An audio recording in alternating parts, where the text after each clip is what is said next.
Hi, I'm Titli Nihaan, and I'm stuck in the greenhouse.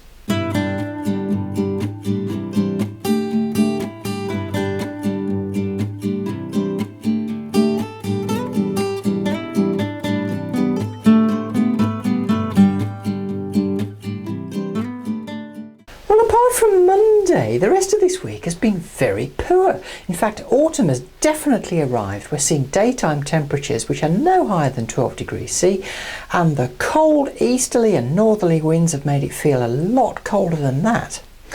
But there are things I can do in here, like the first job is take down the shading.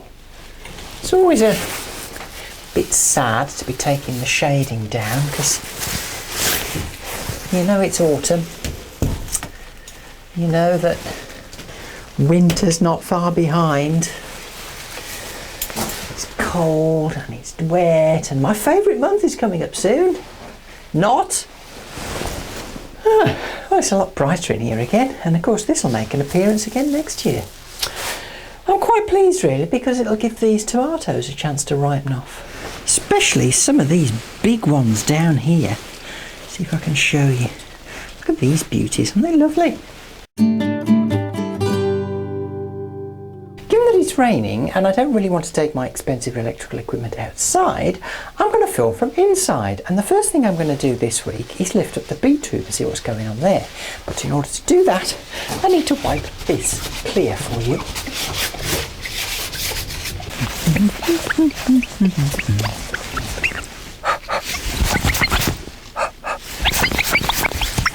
There, that's not so bad. Now you can stay in the warm and dry of the greenhouse, and I'll go outside and get wet and lift my beetroot. I must say I'm not overly optimistic about my beetroot this year, but let's see what happens. See what we got, if anything. And here we've got absolutely nothing. In addition to that, there's absolutely nothing. There's also total zero. Am I going to get a single beetroot this year? I mean, you know, there's not even a hint that there might be some bulbous growth on them. Oh! That one's about the size of a pea. I'll show you that one in a bit more detail. This is the biggest one, the most promising one.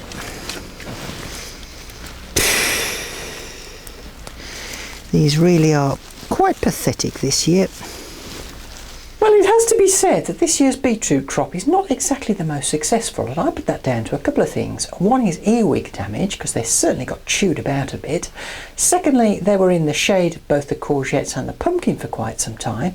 And thirdly,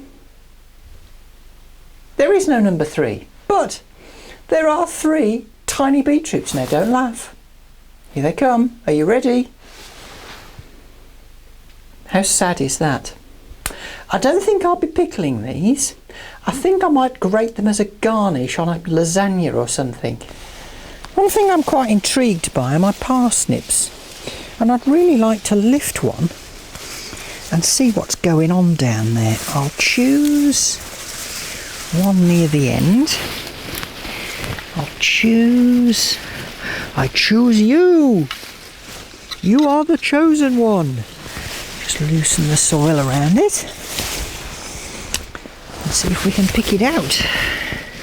Right then, baby.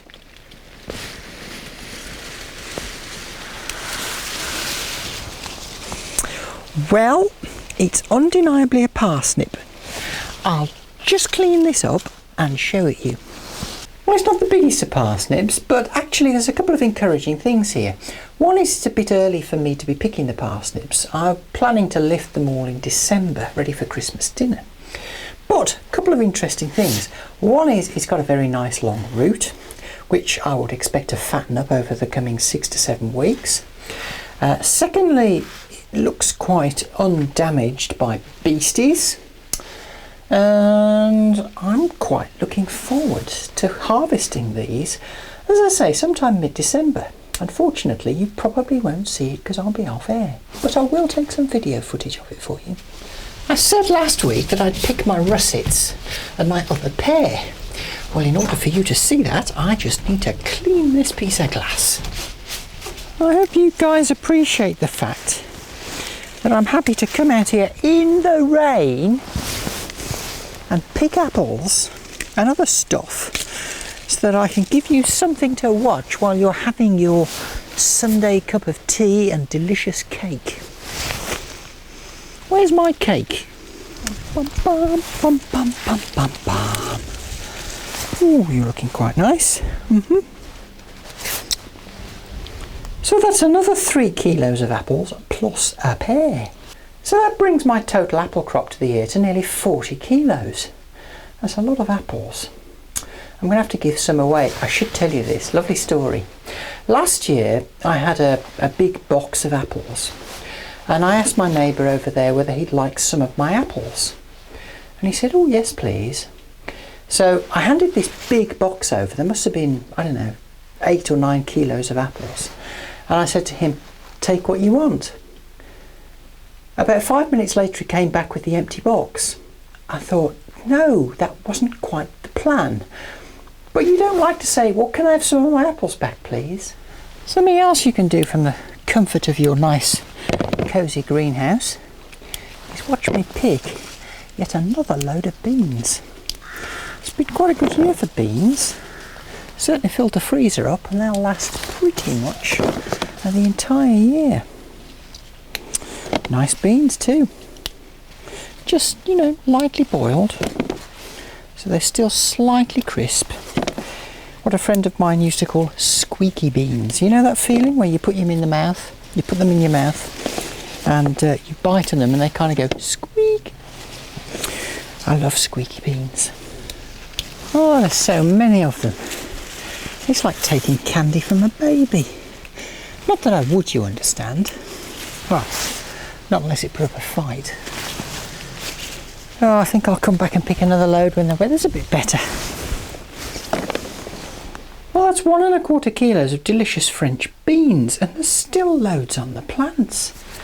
Well, I think the last thing I can do this week, which you can witness from the comfort of the greenhouse, is to deadhead some of these rotten heads on the roses, where the cold and wet weather suddenly attacked and killed them. Poor things.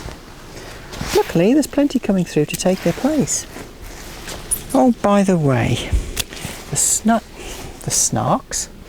sharks have started sniffing round my bread kitchen YouTube channel. Yes, first contact was made this week, and first rebuttal was issued. Those people. Well, it's been a bit of a washout this week. I'm hoping for better weather next week. Not necessarily warmer, but just hopefully drier. Well, I hope you've enjoyed sitting in my greenhouse, watching me do all the hard work outside in the damp. And do join me next time in Titli's busy garden.